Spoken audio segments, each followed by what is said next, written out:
E aí meus Saiyajins, hoje trago a parte 14 dessa fic. Espero que gostem do cap. Peço que comentem o que acham e sugestões para o próximo capítulo. Deixem o like e quem não for inscrito por favor, se inscreva e ative o sininho para receber as notificações. Também passem na comunidade do canal onde às vezes dou spoilers das fics ou até peço sugestões. Sem mais delongas, fiquem com o vídeo.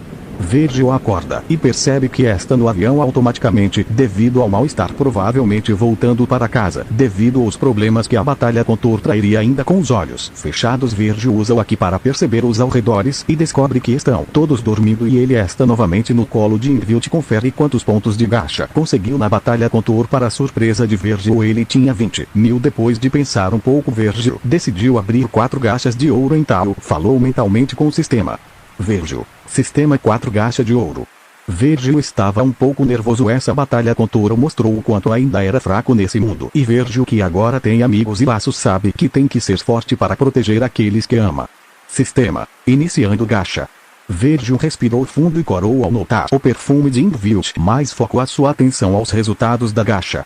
1 carta de invocação Zhongli/Morax, Genshin Impact. 2 carta de invocação Rayquaza Mundo Alternativo, Pokémon. 3 carta de invocação Alduin, The Elder Scrolls. 4 linha de sangue do Rei Dragão Dourado, estado inativo. Virgil se surpreendeu e revisou novamente. Primeiramente estavam as 3 cartas da invocação e a linhagem, tudo era relacionado com dragões. Olhou para Invilt e pensou que provavelmente era algo metafísico. Virgil lembra que na obra de DxD original Invilt tinha uma relação forte com os dragões. Agora Virgil não sabe se isso foi uma coincidência ou não. Ele vai ter que tentar isso no futuro.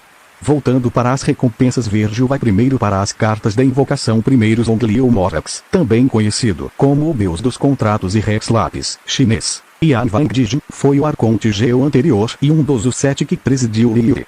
Ele também é um dos 2 membros originais do 7. Ele atualmente vaga pelo mundo como Zhongli, um consultor da casa funeral Wangshen. Ele tem uma infinidade de nomes e títulos, incluindo o de Adepti Primordial, o deus dos contratos, o deus do comércio, o deus guerreiro, o deus da riqueza e o deus do desenvolvimento. Uma vez por ano, Rex Lapis desce durante o ritual da descensão, orientando seu povo, ditando as tendências do comércio para um ano próspero, que é um foco da região. Virgil estima que em quesito força Zhongli nesse mundo deve ser no mínimo celestial ou que já e um reforço bem grande para a equipe. Agora Rayquaza é um Pokémon serpente grande, com asas sobre seus ombros e para baixo do seu corpo, e nadadeiras similarmente estampadas na ponta de sua cauda. Ele tem símbolos amarelos cor de anel em todo o seu corpo. Ele também tem chifres como estruturas em sua cabeça, com 2 chifres menores abaixo.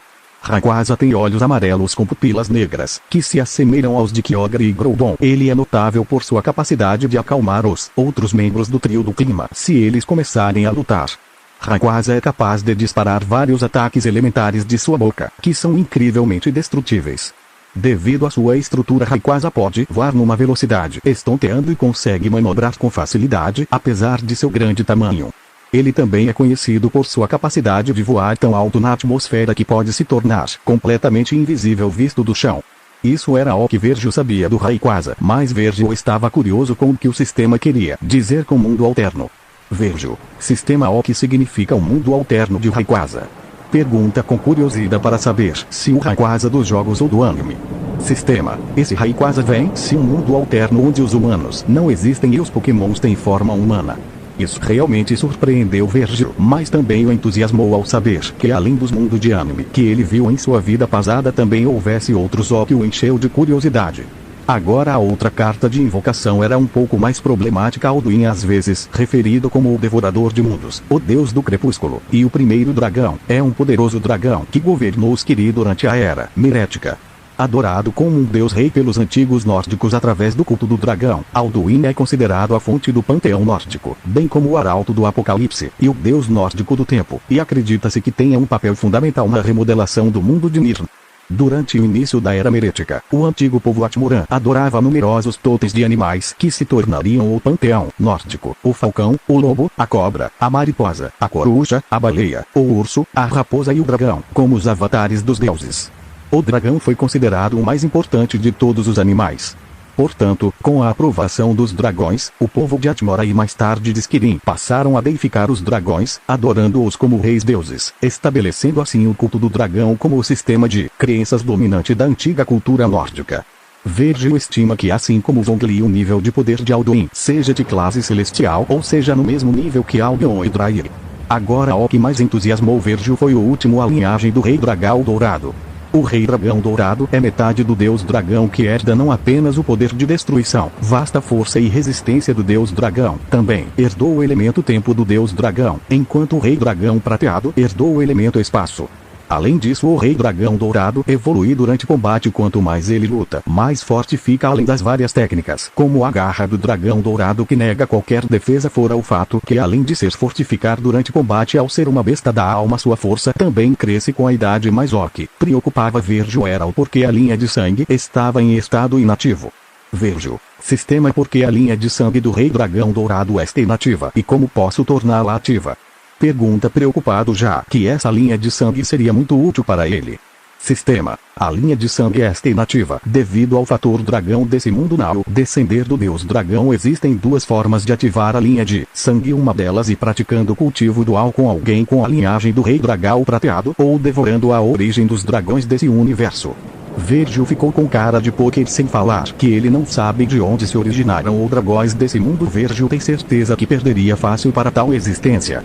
Se Virgil tivesse a chance de conhecer alguém com a linha de sangue do Rei Dragão Prateado nesse mundo, era impossível a menos que ele consiga através do sistema. O que Virgil, sinceramente, sua única chance de ativar a linha de sangue seria se tirasse a carta de invocação de Guyuena ou a linha de sangue do Rei Dragão Prateado, mas as chances de isso acontecer eram quase nulas. Virgil suspirou decepcionado, já que estava perdendo uma linha de sangue realmente útil. Virgil, sistema, integrar linha de sangue do Rei Dragão Dourado. Virgil sabia que era inútil integrar ou não, mas ainda era melhor do que deixar no inventário do sistema, e talvez ele tenha sorte no futuro. Ao integrar, ele se surpreende, pois todos seus poderes relacionados com dragões, como os poderes que herdou de tecnologia, se fortaleceram. Virgil, sistema, o que aconteceu? A linha de sangue não estava inativa. Pergunta confuso. Sistema, mesmo estando inativa, a linha de sangue do Rei Dragão Dourado e muito superior à linha de sangue dragônica atual, o que causou um leve fortalecimento, mas nada comparado ao que aconteceria se a linha de sangue estivesse ativa. Isso surpreendeu Virgil. Ele não esperava que mesmo adormecida a linha de sangue do Rei Dragão Dourado tornará mais forte. Isso o fez pensar em quão forte seria essa linha de sangue quanto ativa. Olhando novamente para as cartas da invocação, ele decidiu invocar eles quando chegar em sua ilha. Por enquanto ele voltaria a dormir com um sorriso, porque além de fortalecer os poderes dragônicos, a linha de sangue do Rei Dragão Dourado também o fez perder a fraqueza por meio de transporte. Então ele não passava mais mal ao estar em um avião, o que realmente fez seu ânimo melhorar. Quando Virgil acordou novamente, ele percebeu que o avião estava chegando em casa, provavelmente 1 ou 2 horas de voo. Então se levantou e olhou ao redor. Todos ainda estavam dormindo. Virgil se acordou quando ele se levantou, mas só ficou olhando para ele com um olhar sonolento, que fez ele sorrir e colocar uma manta nela. Virgil, ainda não chegamos, vou preparar alguma coisa para todos comer. Pode dormir mais um pouco. Em vez de sorrir, volta a dormir, Virgil vai na cozinha do avião e começa a preparar um café da manhã para todos. Decidindo por algo mais leve e saudável, ele faz sanduíche, waffles, café e leite com Nescau. Claro, também prepara iogurtes, já que Virgil e Daphne não gostavam tanto de café ou Nescau. Para finalizar, preparou uma taça com seu sangue para a Valéria, já que embora como Dampir ela não precisava se alimentar de sangue diariamente, mas se ficasse sem tomar sangue por muito tempo enfraqueceria, e após a batalha do dia anterior, ela gastou bastante energia. Após isso, Virgil pede para a Rainha Vermelha chamar todos. Depois de alguns minutos, todos estão comendo, menos Igneo e Natsuki ainda estavam inconscientes devido ao mal-estar na Kiri. Irina estava surpresa com a comida de Virgil como cozinheira. Ela notou a qualidade dos pratos. Os outros já estavam acostumados com as comidas de Virgil. Enquanto comiam, todos conversaram sobre a batalha com Thor. Depois de um tempo, finalmente o avião pousou e todos estavam de volta em casa. Nakiri estava surpresa com a ilha e feliz por ter uma nova moradia. Após, Virgil decide convocar uma reunião que todos concordam. Ao já estarem todos na sala de reuniões, Virgil fala mentalmente com o sistema. Virgil, sistema, invoca todas as cartas da invocação aqui na ilha, todos sem background. No mesmo momento, todos sentem 3 auras poderosas aparecer na ilha. Isso deixa todos em estado de alerta. Pouco antes disso, no mundo de Teyvat, Zhongli, que tinha acabado de forjar sua morte, sentiu uma energia estranha em volta de seu corpo. Graças a seus séculos de experiência, pode notar que eram flutuações espaciais. Antes que ele possa fazer algo, ele percebe que está numa praia, e estranhamente seu corpo voltou ao seu auge antes que Zhongli possa entender o que aconteceu. Sente auras forte, que nunca sentiu antes, e depois de pensar um pouco vai para a área com a maior quantidade de aura. Ele tinha que descobrir o que estava acontecendo. Ao mesmo tempo, no mundo Pokémon, Rayquaza estava lutando com Deoxys no espaço. Era uma batalha bem feroz, com Rayquaza usando Dragon Dance 2 vezes e depois usando Draco Meteor, lançando Deoxys em direção à lua, que usa o impulso para entrar na forma de ataque e usa Psycho Burst seguido de Cosmic Power. Vendo Deoxys atacar novamente, Rayquaza usa Dragon Ascent. Quanto os ataques chocam, gera um impacto realmente forte, causando flutuações no espaço, o que gera uma brecha que puxa Rayquaza antes de ser completamente sugada pela brecha espacial. Rayquaza usa Dragon Pulse, o que faz Deoxys cair em estado de coma. Quando Rayquaza recobra os sentidos, percebe que está em uma ilha, mas frunce a testa. Ela quase não sente energia Pokémon e também tem umas auras que nunca sentiu antes. Ela rapidamente muda para a forma humana, uma linda mulher com cabelo verde e olhos dourados, vestindo um vestido verde e luvas verdes, ambos com detalhes dourados que lembram os desenhos no corpo de Rayquaza. Além disso, o mais chamativo era uma cauda de dragão e os chifres verdes. Ela corre em direção ao centro da ilha, onde a maior parte das energias se reúnem. Ao mesmo tempo, Alduin, que estava tendo sua batalha final com seu inimigo jurado Dovahkiin em Sovngarde, não vê seu rival tirar um pergaminho antigo, e antes que Alduin percebe, ativa, e da mesma forma que aconteceu em sua última batalha com o anterior Dovahkiin, jogam para um futuro distante, mas graças a certo sistema Alduin e puxado para outro mundo. Quando Alduin abre os olhos, percebe que não está mais em seu mundo. Ele sabe disso, pois não sente mais a ligação com Akatoshi. Também não sente mais o destino o forçando. Isso era algo que só os da Hydra e a Hydra sabiam, mas todos os seres eram servos do destino. Alguns com poder suficiente podem ser cientes disso, mas não escapar. E agora Alduin se sente livre. Ele não sente mais aquela terrível vontade de destruir, sentindo os poderes magivos no centro da ilha e também algumas auras dragônicas. Alduin adota sua forma humana, forma que ele não usa há milênios. Um homem de uns 30 ou 40 anos com cabelo preto, olhos vermelhos como rubi, ligeiramente rasgado como um dragão, com a escleródica preta, chifres de dragão e uma armadura da Édrica, e vai lentamente em direção ao centro da ilha com um sorriso de alívio enquanto observa os arredores. Verde e seu grupo entram em estado de combate enquanto esperam essas energias chegarem até eles. Depois de um tempo, a primeira energia chega. Era um homem com cabelo castanho e olhos dourados. Vergil rapidamente o identificou como Zhongli. Todos olham para Zhongli com cautela. Kurama, quem eres? E o que fazes aqui? Pergunta enquanto examina o homem, mas se relaxa ao não sentir hostilidade nele. Zhongli, por outro lado, também examina o grupo na sua frente. Ele sente uma energia familiar vindo da garota de cabelo púrpura. Era a energia de seu velho amigo Ozial, mas ao examinar percebe que a garota não é Ozial. Era provável que fosse filha ou descendente dele. Além dessa garota, os outros no grupo que chamaram sua atenção era Kurama, que os rasgos de raposa o lembravam da Yaimiko, a assistente e amiga de Raiden. Zhongli também sentia a energia dragônica vindo de algumas pessoas, Vergil, Igneo e Natsu. Depois de notar que o grupo à sua frente não era hostil, ele decide se apresentar. Zhongli, olá a todos, meu nome é Zhongli, sou de Liyue. Se apresenta com um sorriso calmo e formal, mas se confunde ao ver a confusão de todos. Igneo, que Liyue? Pergunta curioso o dragão de fogo enquanto ainda presta atenção nas outras energias que se aproxima. Zhongli, como vocês nunca ouviram falar em Liyue? Se pergunta confuso, o Arconte Geo, com sua experiência, podia notar que o grupo não estava mentindo e realmente não sabiam de Liyue. Isso o faz lembrar de energia espacial que o rodeou antes de aparecer aqui. Ele com Arconte já havia viajado por todo o mundo e sabia que esse lugar não existia. Isso o fez pensar que talvez Celestia ou alguém de seu nível o teleportou para outro mundo, mas isso o confundiu do porquê alguém faria isso. Ao olhar para o grupo à sua frente, Zhongli confirmou isso, já que embora pudesse sentir poder neles, era diferente da energia elemental que ele conhecia, mas isso o deixou com dúvida sobre a garota com a aura do Ozial, já que Ozial estava selado e possível que a pessoa que o teleportou também trouxe seu velho amigo para esse mundo também. Após isso, Ozial tenha deixado descendência.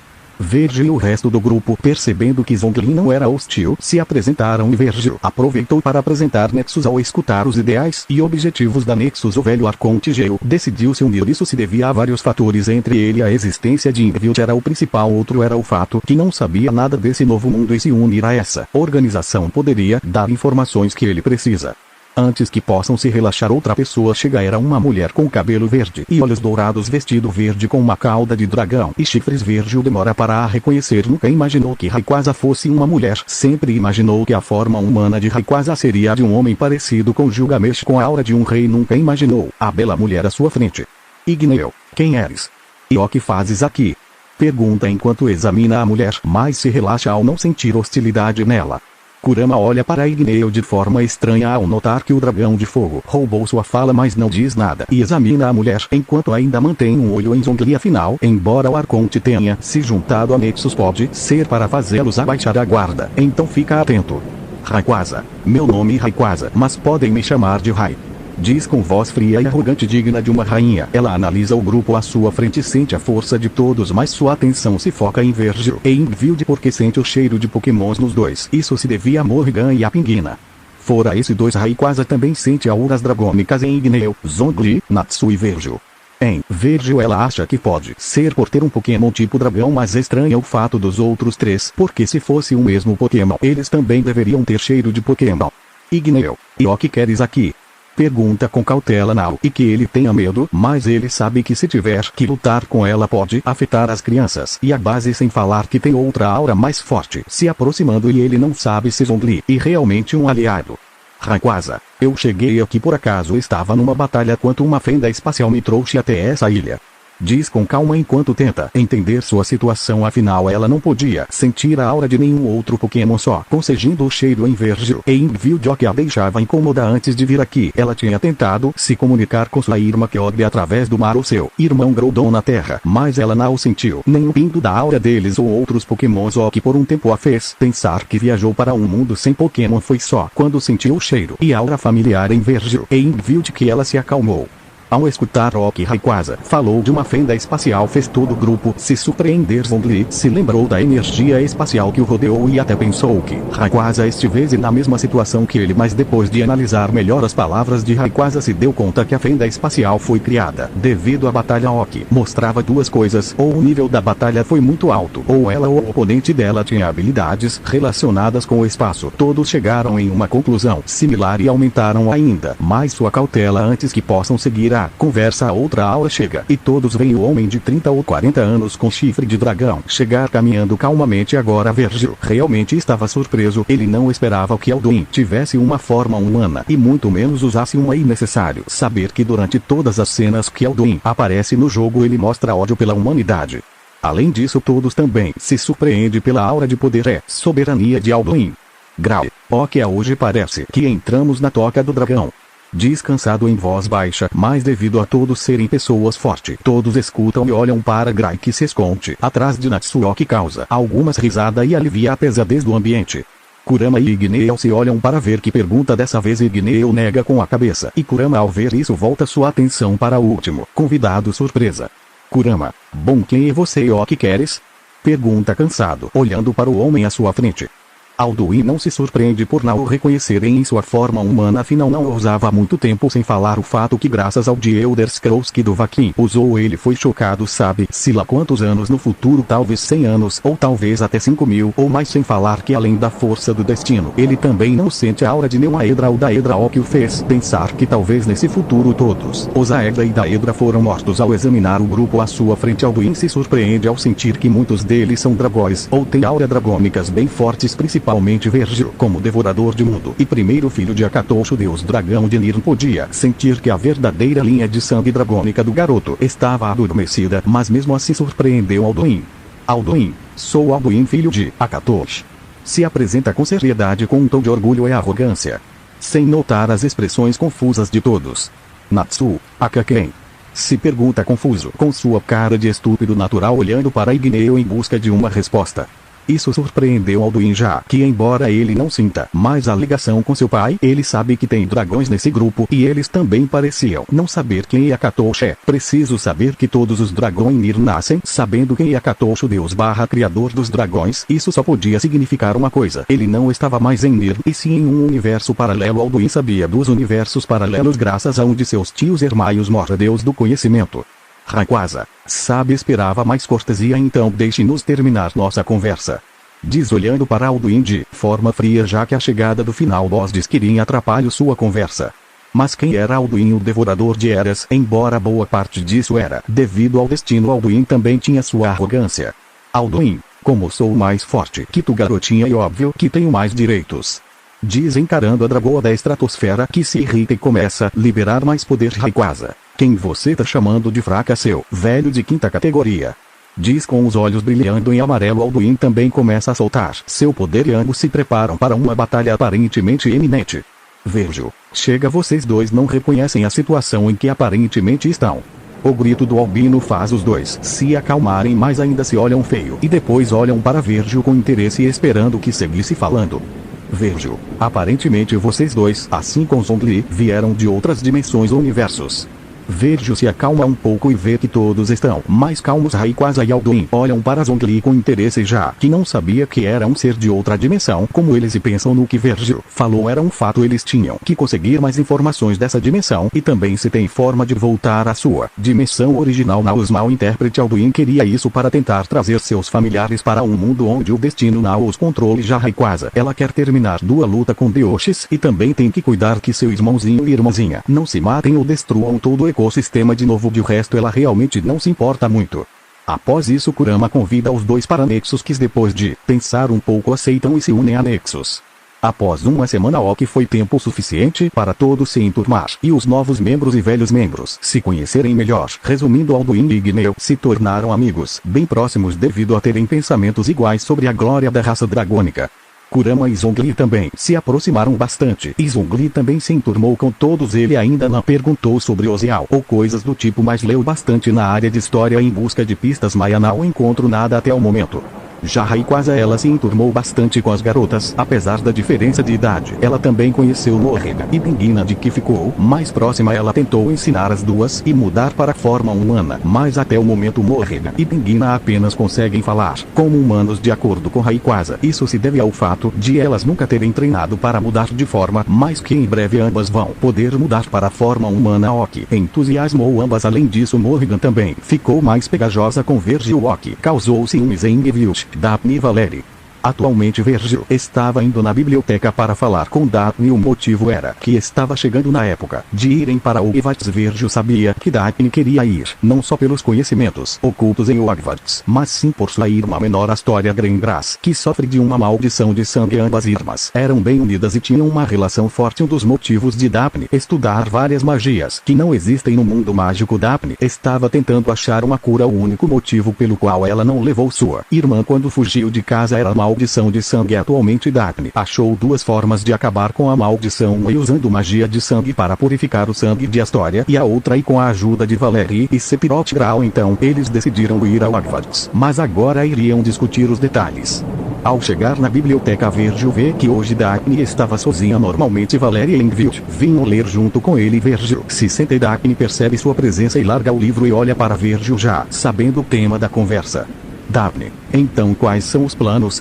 Pergunta curiosa para saber o que Virgil planejou. Normalmente esse tipo de conversa seria com todo o grupo, mas devido a Daphne conhecer melhor o mundo bruxo, Virgil decidiu fazer essa reunião com ela antes. Virgil, bom, primeiramente, já que vamos ter que ir para a Inglaterra para receber as cartas de admissão de Hogwarts, planejo comprar outra casa maior na Inglaterra, devido a que nossa casa lá é muito pequena para nosso grupo. Daphne concorda, já que se não estivesse em Hogwarts era provável que outra escola os convidasse, e embora Castelo Bruxo, a escola mágica do Brasil, fosse boa e uma escola mais focada na herbologia, sendo sincera consigo mesma, Daphne acredita que se não fosse por Astoria ela provavelmente estudaria ou em Ivermone ou na Torre do Relógio. Ivermone é a escola bruxa dos Estados Unidos e a única escola no mundo mágico que integra parte da tecnologia Muggle, como computadores, talvez devido a ser a escola mais nova. Já a Torre do Relógio não é uma escola de bruxos, e sim uma de magos. Se não fosse pelos livros que Virgil coletou da biblioteca Leviatã, eles nunca descobriam da sua existência. Virgil foi quem mais se surpreendeu, pois achou que era a mesma escola mágica que Shiro e Rin foram no anime, mas na realidade não tem nenhuma relação além do nome, inclusive a localização. A Torre do Relógio de Fati e Londres. Já a Torre do Relógio desse mundo tem várias sedes nas cidades principais como Tóquio, Paris, Berlim, Nova York, entre outras. Enfim, Daphne queria ir para essa escola, mas pela sua grande rede de informações que poderia formar ao estudar lá, mas talvez ela estude lá, para entrar tem que ter no mínimo 14 anos e no máximo 16. Se tudo ter certo, ela não vai ter que estudar em Hogwarts até o fim. Assim que conseguir curar sua arma e Virgil copiar os livros da biblioteca de Hogwarts, eles irão embora. Enquanto ao que ia acontecer no mundo bruxo pelas disputas de Voldemort e Dumbledore, nem Virgil ou Daphne se importam muito. Para Daphne, a única coisa que ainda importava no mundo bruxo era apenas sua irmã e o conhecimento, enquanto Virgil, ele planejava roubar toda a biblioteca de Hogwarts e alguns animais mágicos. Outra coisa que o interessava era as poções, outra coisa que deixa Virgil intrigado, e a sala dos menesteres, já que se poder criar uma igual seria o laboratório perfeito. Agora que ele pensou nisso, e provavelmente que a sala dos menesteres fosse o laboratório de algum dos fundadores, mais provavelmente Ravenclaw e Slytherin, já que na opinião de Virgil, Gryffindor e Hufflepuff não parecem do tipo que estudaria em um laboratório especializado. Gryffindor parece ser mais um guerreiro arcano do que um mago puro, e Hufflepuff uma suporte. Só Salazar, Slytherin e Rowena Ravenclaw que aparentam precisar de um laboratório especializado, sendo Slytherin um pocionista e até possivelmente um alquimista, e Ravenclaw parecendo uma verdadeira maga que busca a raiz da magia, uma verdadeira arcanista. Voltando pro tema, Virgil pensou em mais alguns preparativos. Virgil: também pretendo usar magia para ocultar nossos reais nomes. Daphne o olha curiosa sem saber o motivo desse ocultamento. Virgil, notando isso, explica. Virgil: isso se deve a que alguns de nós têm sobrenomes muito chamativos. Eu mesmo, por exemplo, Lucifer. Embora o mundo bruxo esteja isolado do verdadeiro sobrenatural, eu não duvido que bruxos realmente capazes como Dumbledore, Voldemort e Grindelwald saibam do nosso mundo. Então, só por uma capa de segurança, vou mudar os sobrenomes. Ao escutar a explicação de Virgil, Daphne concorda, já que Lucifer era um nome tabu até no mundo bruxo, devido às caças às bruxas que a igreja fez no passado. Daphne: quantos de nós vão para Hogwarts? Pergunta curiosa, já que acha que enviar todos seria um desperdício. Virgil: bom, eu acho que você, envio de Valéria, enquanto os outros planejo mandar Rim e Elina para Ivermone para conseguir informações sobre os computadores mágicos e outras tecnologias com magia. Mandar Natsu, Grail e Val para Beaux Batons para tentar conseguir informações sobre Nicholas Flamel e copiar todos os livros de alquimia de lá. Esses são os planos até agora. Além disso, Kurama, Igneo, Zhongli, Alduin e Rayquaza vão treinar e tentar formar uma rede de informações. Daphne fica um pouco surpresa pelo que os outros grupos buscavam, mas depois de pensar um pouco, sabia que Virgil queria essas tecnologias alquímicas para aprimorar a rede Keren e os equipamentos do grupo. O que ela não sabia era que Virgil tinha planos ainda mais ambiciosos, como criar uma sagrada de Gear para cada membro e até roubar algumas delas, principalmente as Longinos. Virgil: bom, acho que isso e tudo. Vou ir falar com Redken para procurar as casas em cada país. Diz enquanto se levanta. Ele para e se vira com um sorriso e entrega uma caixa para Daphne. Virgil: já entreguei para os outros antes de vir falar com você. Daphne abre a caixa e vê um anel de ouro com detalhes que lembram as escamas de um dragão e uma gema azul. Daphne cora um pouco ao pensar que era uma aliança, mas rapidamente descarta a ideia ao ouvir que deu para todos, e ao olhar para a mão de Virgil nota que ele tem um anel prata com os mesmos detalhes e uma gema verde azulada. Daphne olha para Virgil esperando que ele explique, e Virgil rapidamente tira a curiosidade dela.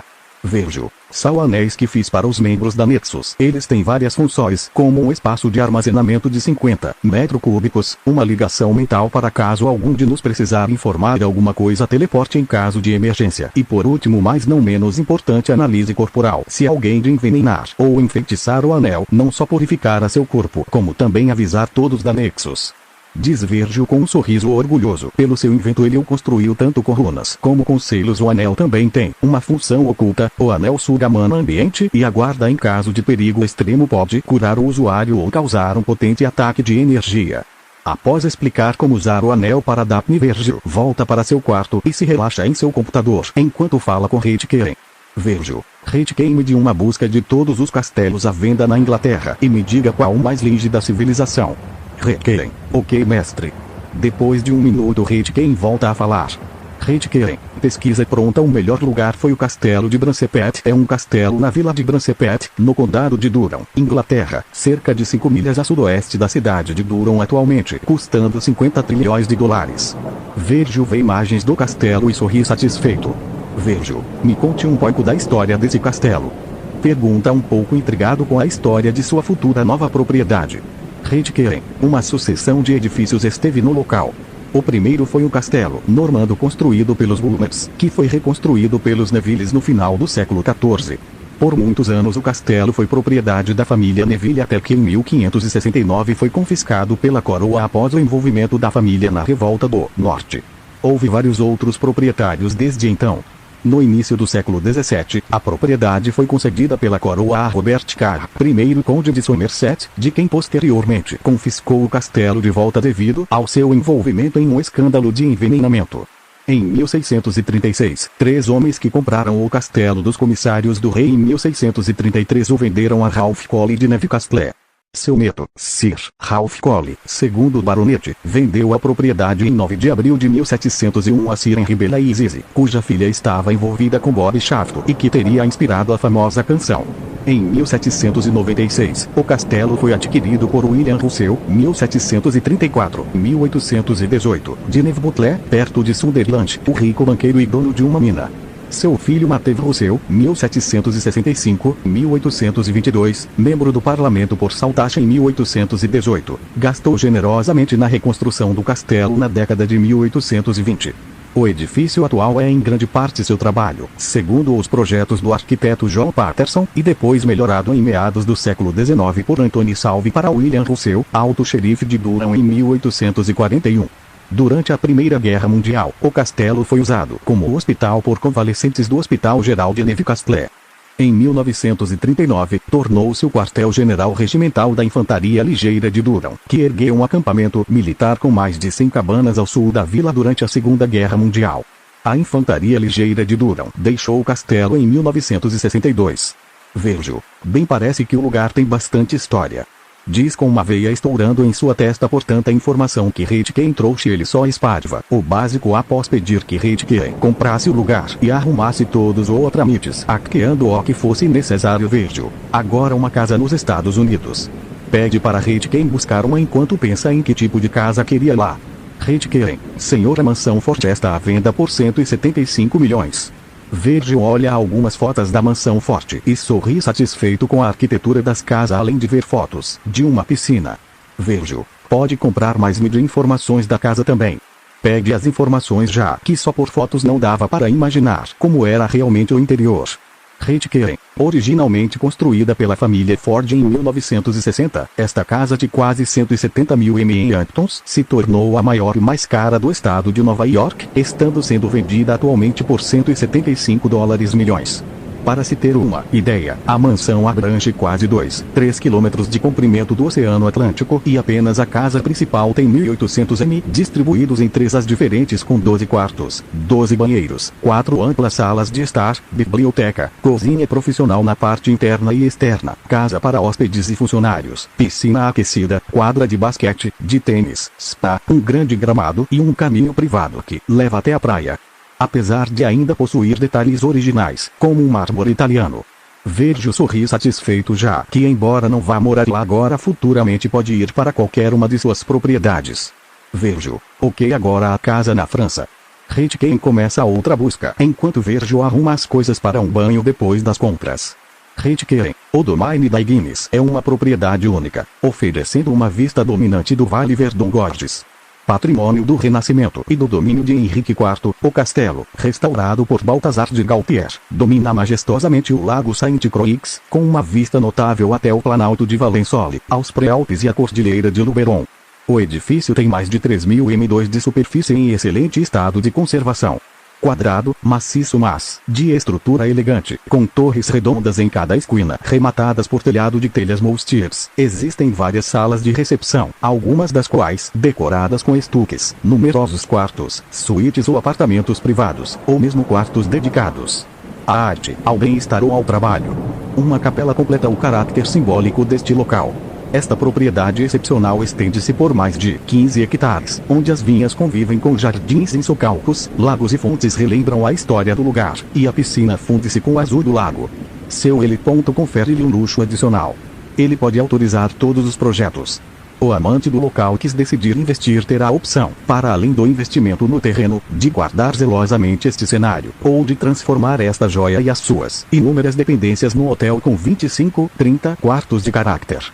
Este local que parece afastado do mundo goza de uma localização privilegiada, inserido no coração de uma natureza grandiosa e selvagem, com vistas espetaculares, mas acessível através de autoestradas. Uma propriedade única e rica em história. Virgil vê as fotos e sorri satisfeito de novo.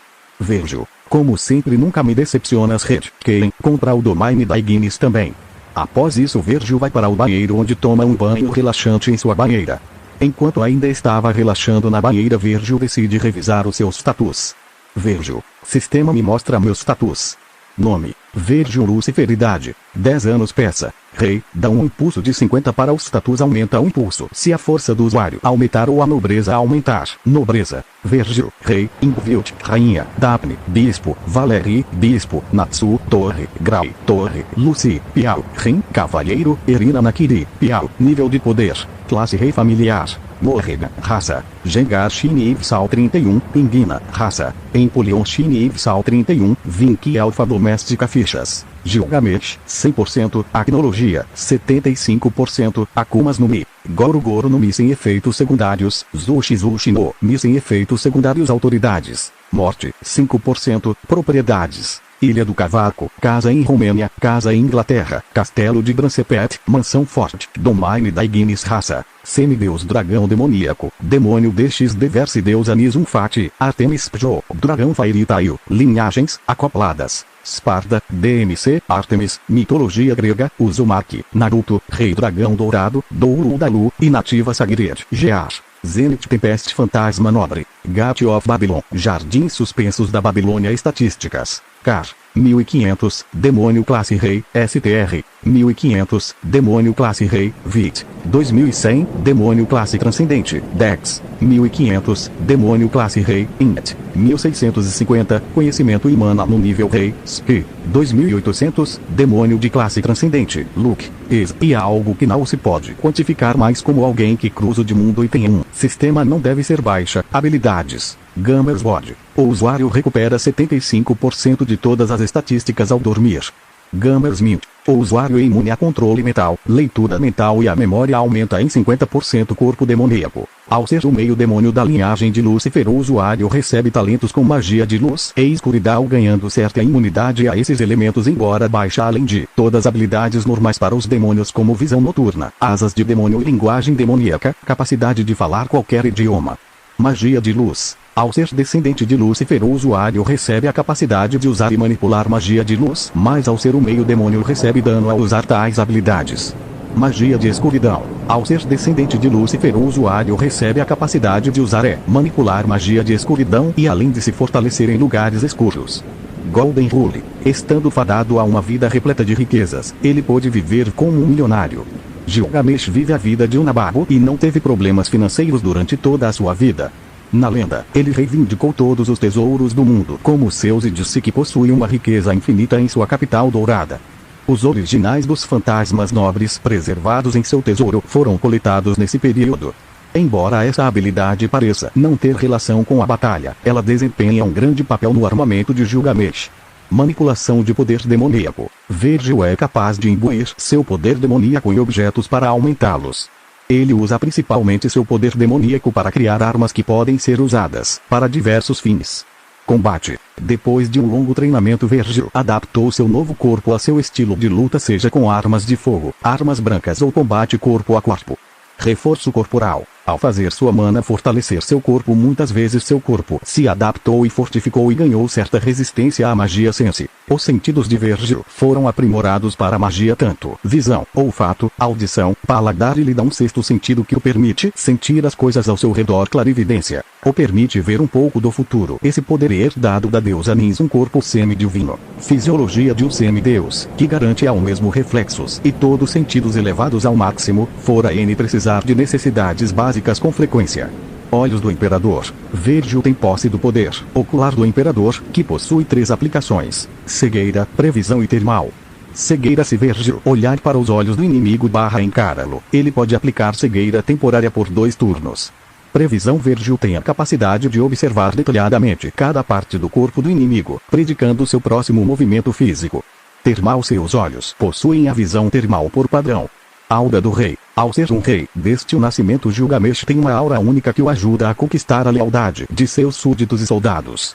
Além disso, essa aura o dá um certo impulso em certas coisas como liderança, presença, etc. Cozinheiro LVL Max. Qualquer coisa que ele cozinhar será perfeita, não tem muito o que falar. E como os chefes de Fodivars, desenhista. Novamente, e habilidades de desenho. Gate of Babylon. Tesouro do Rei. No Zayog-Tobu Babylon.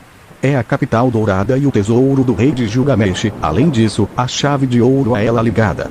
Seu principal fantasma nobre é o armazém que Gilgamesh construiu para armazenar todos os tesouros do mundo que ele reivindicou em vida, conhecido como o Portão Divino. Ele conecta o espaço da realidade ao cofre, abrindo uma porta invisível entre as dimensões que permite a passagem do conteúdo sob o comando de seu dono. Permitindo fácil acesso aos itens do tesouro, ele pode selecioná-los e utilizá-los como quiser.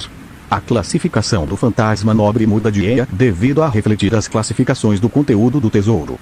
É um fantasma nobre que se torna mais poderoso com a riqueza do usuário, mas não seria útil sem uma riqueza de objetos. Os itens que passam pelo portão formam ondas de energia douradas no ar vazio à medida que aparecem instantaneamente. Ele pode invocar itens diretamente em sua mão, sacar armas diretamente atrás dele ou preparar inúmeras armas no ar, carregadas como balas. Este nobre fantasma tem esse nome porque Babilônia se tornou sinônimo da capital do pecado e da capital dourada. Provavelmente também existem imitações como a Estrada da Babilônia, Erdobu Babylon. Tesouros liberados atualmente. Enkidu, Dingir, Espada Foice Arp, vários fantasmas nobres desconhecidos de Rank D, Rank C, Rank B. Rank. A criação de portais. Usando a Yamato ele pode criar portais para lugares onde ele já foi ou lugares aleatórios. Teleporte. Teleporte a até 30 metros de distância. Regeneração. Uma regeneração de Rank 10 Parda Combate. Graças a linhagens Parda Verde tem uma maior aprendizagem para coisas que envolvem combate, seja corpo a corpo, armas de fogo ou armas brancas, podendo dominar o estilo de luta de um adversário durante a luta. Habilidades de cantor LVL Max. Habilidades de cantor no mesmo nível de Idols. Habilidades de atuação LVL Max. Habilidades de atuação nível Oscar. Habilidades com instrumentos musicais LVL Max. Habilidade com todos os instrumentos musicais deste: bateria, saxofone, a guitarra e piano. Detecção anormal. Após ter visto os ser anormais e um velho governante, isso deu ao usuário a capacidade de detectar coisas relacionadas com Taya Criatuas. Devil Trigger. A transformação demoníaca de Virgil aumenta todas as capacidades físicas mais regeneração e aprimora todas as habilidades. Mas perde a consciência agindo por instinto. Programação NVL Max. Habilidade de um programador que invade a NASA com um celular. Aqui da observação, ONPS. Os usuários de Kenbu Shoukwaki podem sentir as emoções e intenções dos outros, bem como prever os movimentos de seus oponentes durante uma batalha. Além disso, o Kenbu Shoukwaki permite ao usuário detectar a presença de outras pessoas, mesmo que estejam escondidos ou distantes. Haki de armamento, ONPS. O Haki da armamento, também conhecido como Buzoshoku Haki, é uma forma de Haki que permite ao usuário usar seu espírito para criar uma armadura invisível, fornecendo capacidades ofensivas e defensivas incríveis. Haki do Conquistador, ONPS. Ao Shoukwaki é uma forma rara de Haki que não pode ser obtida por meio de treinamento. Apenas um em vários milhões de pessoas tem essa capacidade. Esse tipo de Haki permite que o usuário exerça sua força de vontade sobre os outros. Dizem que quem possui esse tipo de Haki tem as qualidades de um rei e que são literalmente candidatos escolhidos pelos céus. O Aoshoku é considerado uma ameaça extremamente perigosa e um ativo altamente valioso por grupos poderosos, como os almirantes da marinha e os Yonkou. Goro no Mi sem efeitos secundários. Akuma no Mi do tipologia dá ao usuário o poder do raio além da habilidade de se elementizar, se tornando imune a ataque físico, embora ataques com Haki ainda possa o atingir. Além disso, por não ter efeitos secundários, o usuário pode entrar na água tranquilamente, além de não ter um limite superior no Dereat. Ao utilizar a energia do raio da Goro no Mi que fica em seu coração verde, fortalece seus órgãos e corpo, melhorando não só a força mas também sua vitalidade e estamina. Atualmente esse método só pode ser utilizado de forma ativa e não de forma passiva. King Mark. Marcas vermelhas pelo torso que guardam e acumulam a energia usada pelo usuário. Quando o usuário ativa toda essa energia acumulada, cura de todos os ferimentos e multiplica seus atributos por 2 vezes o tempo de utilização. Depende de quanta energia tem acumulada. Se a energia acumulada for grande o suficiente, ao invés de multiplicar os atributos por 2 vezes, os multiplicará por 3 ou até 4 vezes. Filho da Lua. Ao ter a linhagem de um filho da Lua, o usuário durante a noite ganha um aumento de status, dependendo da fase da Lua, com seu pico sendo a lua cheia, que duplica todos os status do usuário. Filho da natureza. Ao estar em um bosque ou floresta, o usuário recebe um aumento em todas as capacidades de percepção. Arqueiro nato. Ao ter a linhagem de Ártemis, o usuário recebe uma incrível habilidade com arco e flecha e bestas. Filho da magia. Com a linhagem de Ártemis, que além de deusa da lua também conhecida por ser a deusa da magia, o usuário ganha um impulso de mana ao anoitecer. Esse impulso aumenta a fala animal. Ao ter a linhagem de Ártemis, o usuário pode se comunicar com vários animais como leões, lobos, cavalos, tigre, etc. Parselmurut. Língua das serpentes, assim como de outras criaturas serpentinas mágicas, como o Runespor e o basilisco, e tendia a soar como ruídos sibilantes. Um bruxo ou bruxa que falava. Parselmurut era conhecido como ofidioglota. Era uma habilidade muito incomum e conhecida por ser uma característica quase exclusivamente hereditária. Sem contar Erpo, o louco, que o antecedeu em vários séculos. Quase todos os ofidioglotas conhecidos eram descendentes de Salazar Slytherin. Pelo menos na Grã-Bretanha, a habilidade tinha uma associação com bruxos das trevas. Esta associação com as artes das trevas geralmente causava medo e desconfiança naqueles com habilidade. Clone da sombra. Cria clones idênticos ao original. Tudo que for aprendido voltará para o original. A memória muscular também, junto do cansaço do que os clones fizeram. Condução LVL Max. Habilidade, por incrível que parece, era boa, porque não era só a condução de carros, senão a condução de tudo beste: carros, motos, barcos, aviões, amechas, naves, etc. Zushi no Mi sem efeitos secundários. A Zushi no Mi é uma Akuma no Mi do tipo Paramecia que permite ao usuário manipular a gravidade em torno de um local escolhido, enviando forças gravitacionais. Além disso, por não ter efeitos secundários, o usuário pode entrar na água tranquilamente, além de não ter um limite superior campo gravitacional. O usuário pode manipular seu campo gravitacional pessoal, permitindo-lhes manipular como a gravidade os afeta e tudo ao seu redor. Os usuários podem aprender o básico, como tornar-se pesados ou leves, cair em qualquer direção ao invés da Terra, levitar e se adaptar à gravidade de outros mundos. Força melhorada. O usuário pode ampliar sua força através da gravidade, seja reduzindo ou amplificando o peso de algo. Velocidade melhorada. O usuário pode reduzir a atração da gravidade sobre si para se locomover mais rápido. Agilidade melhorada / mobilidade melhorada. O usuário pode diminuir a atração da gravidade sobre si mesmo para aumentar a agilidade e a mobilidade, para escapar de ambientes perigosos, por exemplo. Salto melhorado. O usuário pode reduzir sua gravidade para pular em distâncias mais longas. Voo gravitocinético. O usuário pode voar usando a gravidade. Controle gravitacional. Habilidades disponíveis. Ataques gravitacionais. O usuário pode executar ataques com a força gravitacional. Redução da gravidade. O usuário pode reduzir a gravidade para causar efeitos como perda de peso e levitação. Indução de gravidade diluída. O usuário pode diminuir drasticamente a gravidade na área, dificultando o movimento de qualquer pessoa nela, possivelmente fazendo com que as pessoas flutuem ou saltem grandes distâncias involuntariamente. Amplificação da gravidade. O usuário pode amplificar a gravidade para causar efeitos como o aumento de peso e imobilização. Indução de gravidade densa. O usuário pode aumentar drasticamente a gravidade em uma determinada área, dificultando o movimento ou até mesmo ficar em pé, podendo causar danos à área / alvos-alvo, fazendo com que o solo rache e desmorone, esmagando os alvos.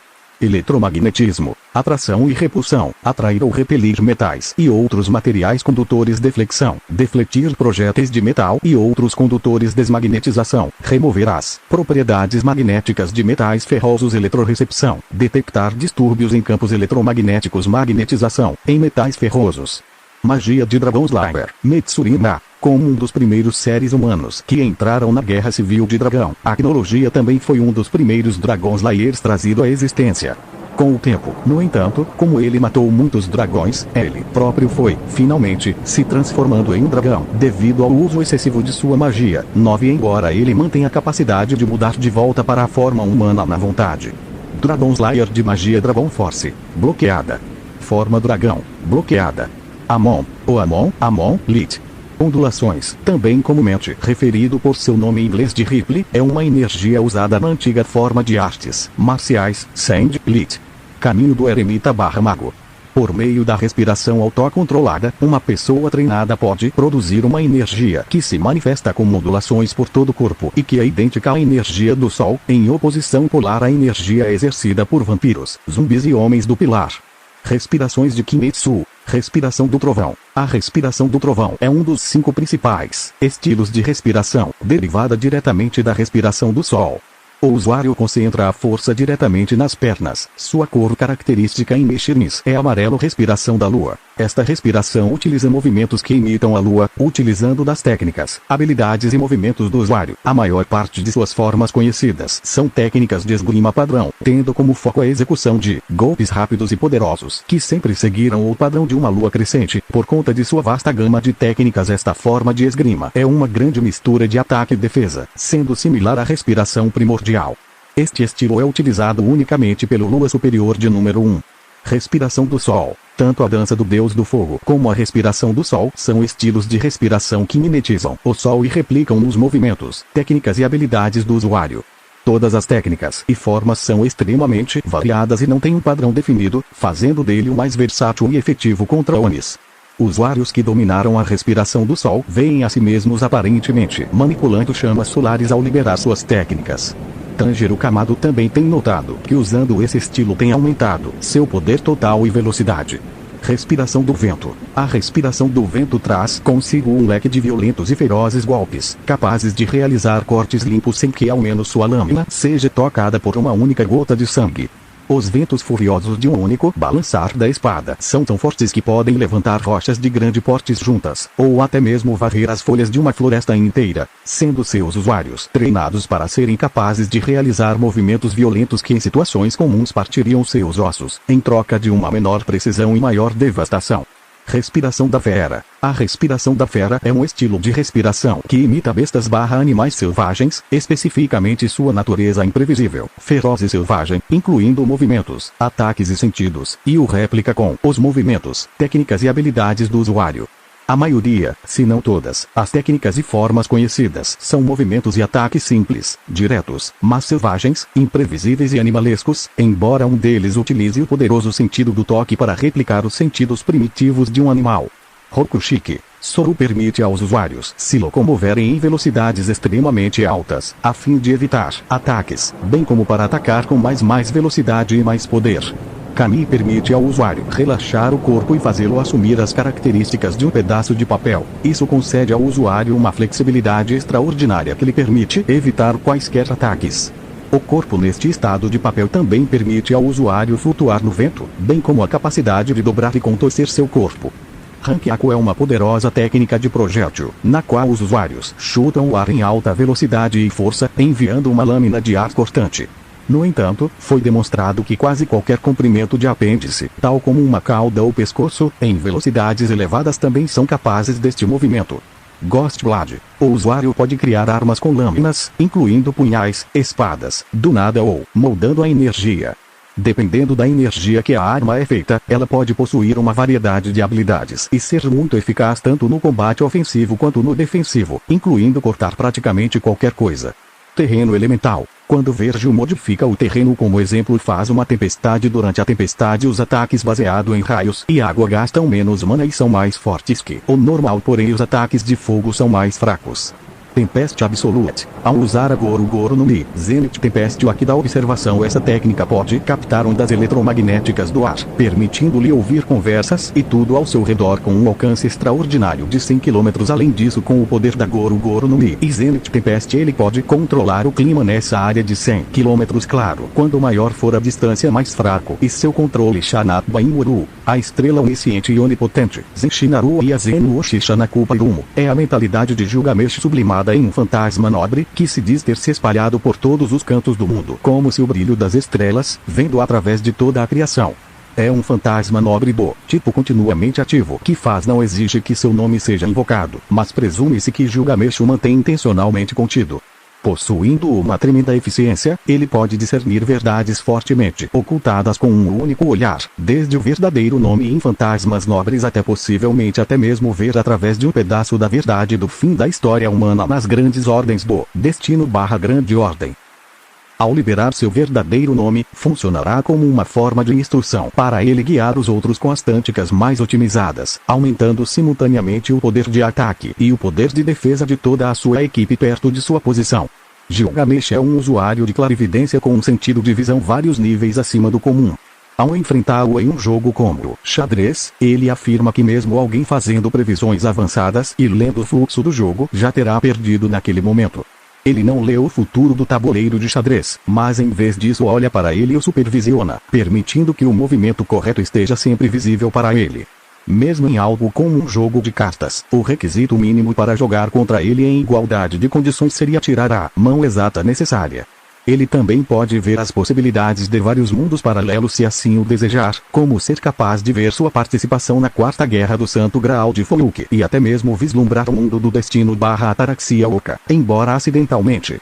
Mas, como um espírito heróico, o trono dos heróis normalmente ajusta suas memórias e conhecimento ao mundo em que ele é convocado, para evitar que ele seja confundido por múltiplos conjuntos de memórias. Mesmo com essa habilidade, sua personalidade faria com que ele rejeitasse certas linhas do mundo como absurdas, como usar a clarividência para ver algo como uma possibilidade de um mundo onde ele seja engolido pela lama do Graal. A lama do Graal também é capaz de bloquear sua visão. Autoridade da morte 5%. Ao ter 5% da autoridade da morte, o usuário fica imune a ataques de morte conceituais, como um Death Note ou feitiço Avada Kedavra energia Uzumaki. Ao ter a linhagem Uzumaki, as reservas de energia e vitalidade do usuário se duplicam e a resistência física se quadruplica. Kagura Art. Percepção de energia. Além de poder sentir as energias em um raio de 2 km, também pode sentir as emoções. Talento Fluijutsu. Super talento para Fluijutsu e matérias similares. Intelecto do Rikki. Dá ao usuário super inteligência. Imunidade à radiação. Torna o usuário imune a todos os tipos de radiação. Partição de memória. É uma habilidade usada pelos alquimistas superiores de Atlas. Emparelhado com a aceleração do pensamento, a própria prova de que alguém é um alquimista Atlas é a capacidade de particionar seus pensamentos para formar múltiplos processos de pensamento independentes. Embora as pessoas normais possam ter apenas um único quarto em seu cérebro e se concentrar em um pensamento, o particionamento pode dividir esse cômodo em vários. Manipulação da energia dracônica. O usuário pode criar, moldar, absorver ou manipular a energia dracônica, uma energia produzida pelos dragões, que pode ser descrita como energia esotérica, que constitui a força de poder multifuncional que flui dentro de todos os dragões e através de vários mundos de dragões conhecidos de diversas naturezas, como dragões espaciais, espirituais, ocidentais, anciões, angelicais, demoníacos, etc. Por causa disso, o poder também pode ser usado para criar e manipular muitas coisas, como força vital, elementos e energias de dragões atribuídos, etc. Gula do Rei Dragão. Capacidade de absorver a alma de um dragão morto e absorver seu conhecimento e poder. Alma de dragão. A alma de um dragão e muito mais forte que a frágil alma humana, além de possibilitar magia na língua dragônica. Pontos de gacha. 20.000 inventário. Action figure da SDAT. Akame ga Kill. Pedaço de Vibranium 2 kg. Marvel. Yamato. DMC. Cartal com 10 milhões de dólares. Máscara Go. Kaneki. Tokyo Gru. Traje do Goku Black. Dragon Ball Super. 50 kg de comida. Oni PS. Livro de receitas. Fodivars. Katana Nishirin de água. Anime Kimetsu no Yaiba proprietária. Ingovilt, 50 toneladas de carne de rei marinho. Oni PS. Murazami. Valéria Kamiga Kill. Guia de respiração. Kimetsu no Yaiba. Guia Mon. Jojo Adventure. Máquina de recuperação. Dragon Ball. Guia Navisix Styles. Máquina de gravidade até 100 vezes a da Terra. Dragon Ball. Carta de Dungeon.